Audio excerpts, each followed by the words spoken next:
The assignment process.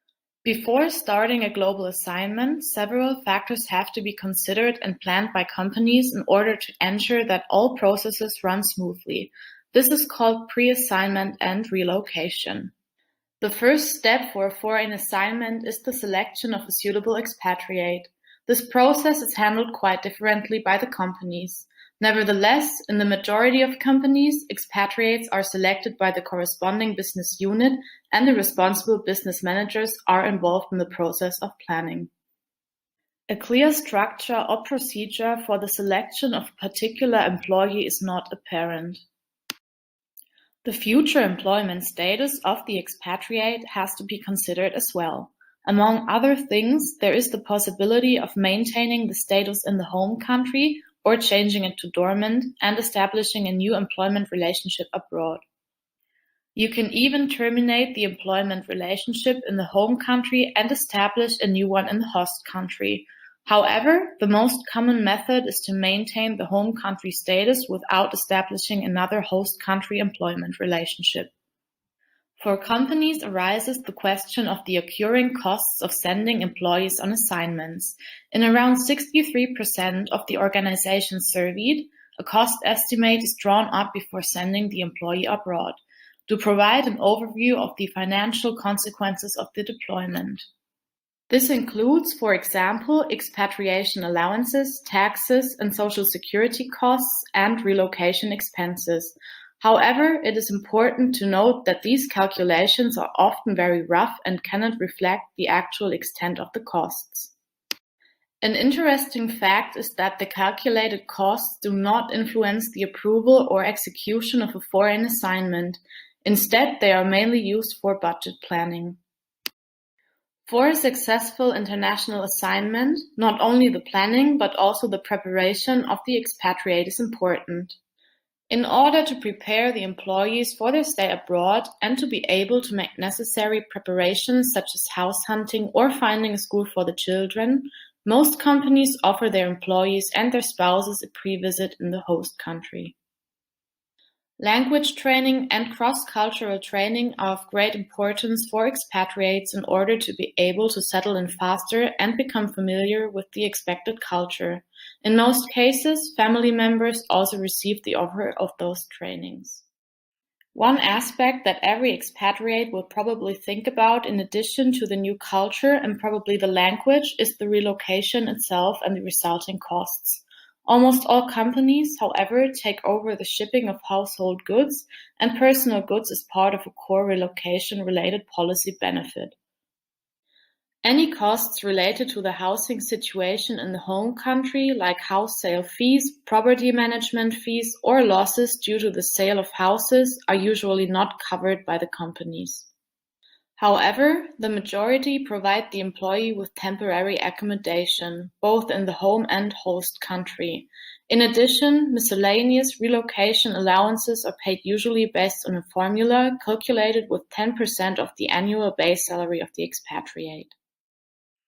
Let's move on to the next step. During the assignment, there are several items to be considered. To get an assignee started in a new country, a company needs to take host country housing into account.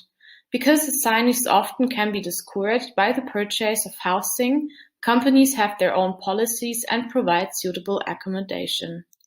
75% of companies see host country housing as one of their core policy benefits.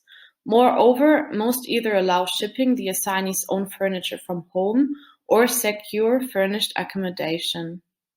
Companies also need to consider the cost of living allowance, goods and services paid to their assignees.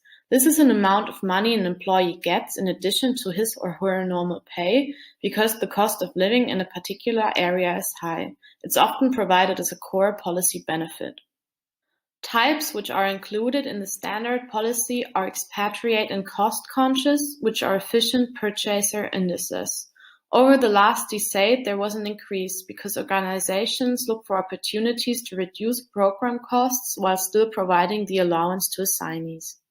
Moving to the next point, it is also important to consider the assignee's host country transportation. 37% of organizations see this point as a core policy benefit. If this is made available or not is connected to several circumstances. For example, it's depending on factors or if a host location counterparts are entitled to similar assistance. Benefits of this policy can be the reimbursement of rental lease costs, a car driver, or public transportation costs. Convincing an assignee to move to another country for job reason often involves a spousal or child, so there need to be certain benefits for family members as well. Talking about spousal partner assistance, this service can include an allowance or payment which must be used for designated expenses, such as job search expenses or education.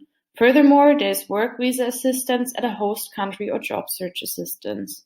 What's more are children's education costs. This can include preschool education costs or the payment of primary, secondary education. Often tertiary education is not included in their policies. If assignees are moving places, 95% of companies provide home leave benefits. A lot of organizations are generally requiring assignees to return to their home country during home leave, but some are free to go wherever they want. Benefits within this policy are payments for airfare, ground transportation, accommodation, or meals. It depends on the organization how many trips are provided. Most of the assignees are allowed 1 trip per year. There can also be other policy benefits included during the assignment of an expatriate. These include hardship, danger premiums, tax return preparation services, etc. Let's get to the end of the assignment. 3 to 6 months before the assignment ends, most of the organizations begin the planning process for the so-called repatriation to the home country.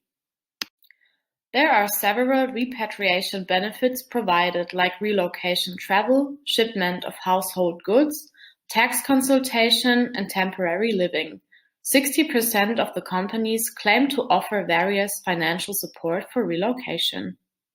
As not every step of the assignment process is addressed with formal policies, in a large portion of organizations, the localization progress is managed on a case-by-case basis, and in 85% of the cases initiated depending on business need.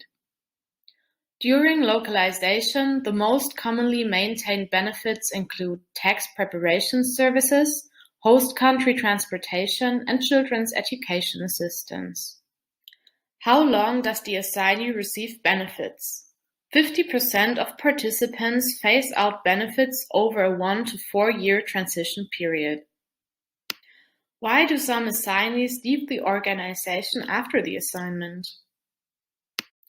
The amount of repatriating assignees that leave within 1 year after return are not even tracked by a huge number of sending organizations.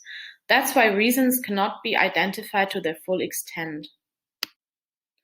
However, participants indicate a better job offer as a factor and claim the lack of appropriate jobs available in the home country. We hope you now got a better overview about the assignment process. Thanks for your attention. The end.